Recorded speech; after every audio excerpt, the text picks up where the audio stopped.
Conflict is a very important skill to learn how to navigate or manage. When it comes down to our relationships, personal relationships, or business relationships, conflict is a healthy aspect or a healthy part of those relationships. The challenge is the majority of us don't understand how to navigate conflict more effectively. So what I want to show you and what I want to teach you today is understanding the 5 conflict handling modes. In other words, there are 5 ways that we tend to address conflict.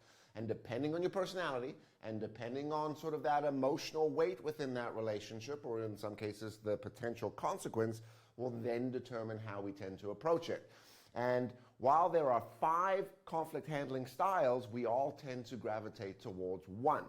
Now, the first conflict handling style is something called the style of avoiding. And what avoiding does is it creates a lose-lose situation. Now, the reason we tend to avoid has a lot to do with emotions and fears and potential or perceptions, but it also has a lot to do with your personality.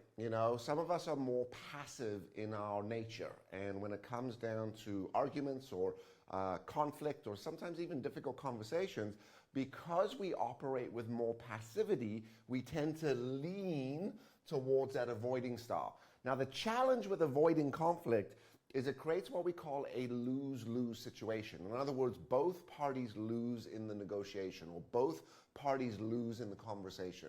The reason for this is because if you actually have 2 people that operate out of an avoiding style when it comes down to conflict, neither party are coming to the table. And how do you resolve issues, and how do you address things, or how do you improve things if you don't have the person sitting at the other end of the table? It is very rare that avoiding conflict will actually serve you well. Now, if you are in physical danger, that's a different story. But when it comes down to relationships and people and communication, because we are operating with this passivity, we tend to avoid. So the answer to this is starting to develop a little bit of that assertiveness skill, which we'll get into. Now, the second style for managing conflict is the opposite to avoiding, and it's what we call accommodating. And accommodating basically means you win and I lose. So I end up accommodating your needs, or I end up serving you and giving you and sacrificing myself or giving up on my position and my needs in order to serve you. And again, the reason we tend to do this is because we tend to be more passive in our personality. And because of the passivity, the reluctance to assert, or the inability to assert, to set limits, to express, to speak your mind, we end up accommodating. Now, the definition of accommodating is literally I lose and you win. Think about sort of someone coming up and mugging you in the street, right? You're giving them your wallet, you're giving them your keys, you're giving them your phone. And in the exercise of making sure that we don't end up in a dangerous position, we end up giving. Now, again, the majority of conflict is intrapersonal. That's what we're talking about here. It is very rare that the avoiding or the accommodating style is actually going to serve and help you when it comes down to managing that conflict. Because one of the things that we need to appreciate about conflict is conflict could be good. Conflict, creates ideas. It brings in a level of problem solving. It creates accountability. It creates change. And in the absence of conflict, we don't have movement. So the first 2 styles, because you are more passive in nature, tends to be avoiding, right? We back off and it creates a lose-lose situation. And then the second style of dealing with conflict is accommodating, which is I lose and you give. Now, the opposite to this is what we call competing. And this is where things start to shift.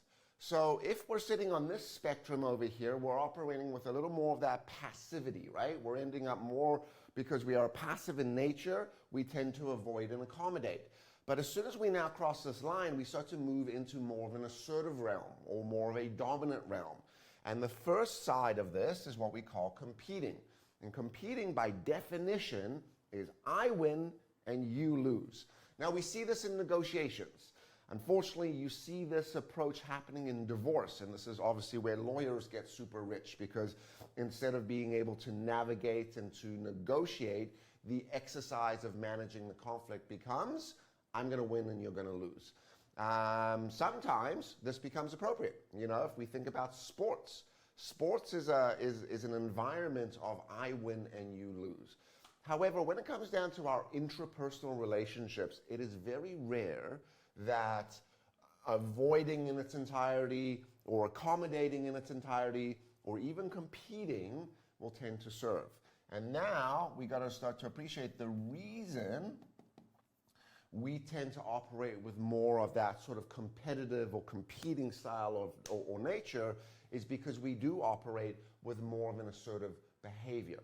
In other words, when we think about the spectrum of behavior, and we've got assertiveness in the middle, and we've got passivity on the bottom, and we've got abrasiveness, or you could change that word to bluntness, at the top, all right, we're sitting down on more of that dominant sort of range. Now, the next style becomes opposite to competing, and it's what we call collaborating. And we see a lot of this in business, right? When it comes down to teams working together, when it comes down to working on a project, when it comes down to dealing with different personalities, in business, there's a function to this. There's an importance to this that we operate with collaboration. Now, the definition of collaboration is both parties win, which is interesting, right? Because in some cases, if we have competing priorities or tasks, collaborating with the exercise of both winning sometimes becomes more of that best case scenario, right? So people might functionally collaborate, but they don't emotionally collaborate. And again, this is a little more of the assertiveness here, right? When we're thinking about the spectrum of passivity and assertiveness and abrasion, that when we look at the avoiding and the accommodating style, once again, we're operating in more of this sort of passive spectrum. And when we're operating with more of that competing and collaborating, where there's I'm a winning, right? I'm going to get something out of this, we start to look at more of the assertiveness type of behavior or spectrum. Now, the idea behind this is just understand where you sit. So if you are more of that passive type of personality, then looking at working the muscle of collaboration, and maybe first, and then in some cases competing, might be a healthy sort of exercise and stretch for you. And if you are the opposite, right, where you are more of a dominant, assertive type of personality, we might want to start to think about that accommodating style a little more, because this is where we're giving way to others. You know, if in the absence of self-awareness, we end up falling into our default patterns.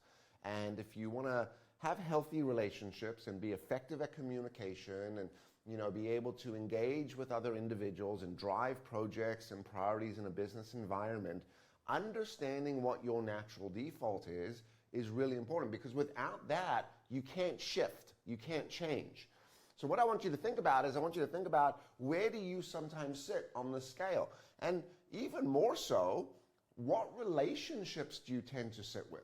Do you find that in your personal relationships, you tend to operate with more of that sort of competing style? So when we get in arguments and disagreements, it could be about the kids, it could be about relationship decisions.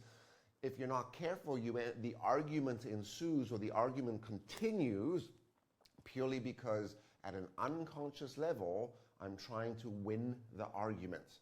And again, you're playing sports, go for it. But when it comes down to your spouse, your significant others, your kids, you got to start to think a little bit about maybe where do you back off on this.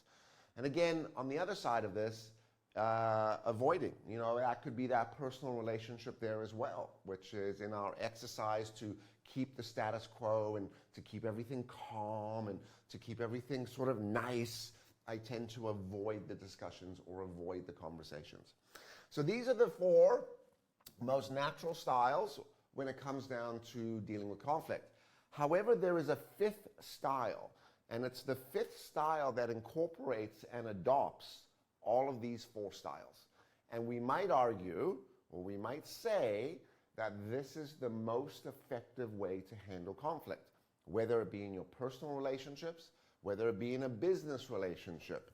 And we call this compromising.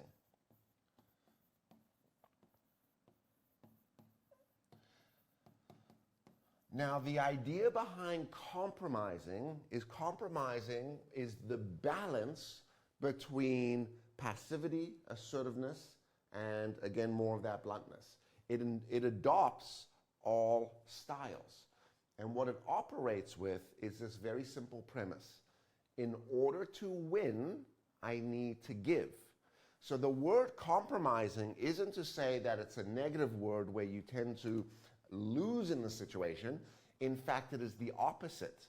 You are giving in order to gain. And when we think about negotiations, one of the great sayings about a negotiation is when both parties walk away thinking they could have gotten a little bit more, it was a good negotiation. When we think about marriages and long-term relationships, a healthy marriage, a healthy relationship is built on compromise. You know, if you go to someone that's been married for 30, 40 years and you ask them what is the secret to a healthy relationship, you're going to get a lot of this conversation around compromise, which is in order for us to be successful in this relationship, I have to give of myself into this relationship. I have to stretch. I have to take on things that I might not be comfortable.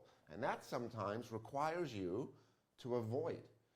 And not avoiding in a negative way, but avoiding your position on things. Sometimes it requires me to operate with a little more collaboration. But if I could do this, if I could operate with that right level of compromise, any negotiation and any difficult conversation or any conflict will be managed well. So think about it when you're dealing with conflict or difficult conversations or uncomfortable settings and relationships.